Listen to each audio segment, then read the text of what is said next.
আমরা দার্জিলিং ঘুরতে গিয়েছিলাম। আমরা যেদিন যাই, এই ক্লিপটা সেই দিনের তোলা। বর্ষার সময় পাহাড়ের এক আলাদাই রূপ দেখা যায়। এই বর্ষাতে যদি আমরা পাহাড়ে এবার না যেতাম, পাহাড়ের এই রূপ অনুভব করতে পারতামই না। অপূর্ব দৃশ্য, চতুর্দিকে সবুজে সবুজ, যেদিকে তাকাই সেদিকেই সবুজ।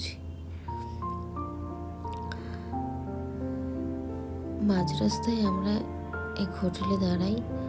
আমাদের ড্রাইভার দাদা কিছু খাওয়া দাওয়া করে নেয়। সেই ফাঁকে পাহাড় এসছি, আর পাহাড়ের মোমো না খেলে হয়? সেই জন্য আমরাও পাহাড়ের মোমো খেয়ে নিলাম।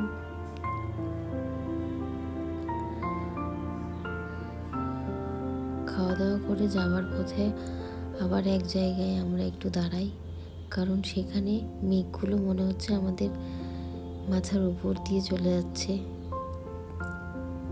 গাছেদের গা ঘেঁষে। তারপরে আমরা আবার রওনা দিই।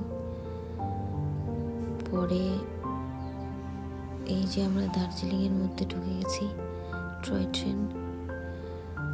সবাই খুব টায়ার্ড ছিল। সেদিন হোটেলে গিয়ে তারপরে আমরা আর বেরোইনি।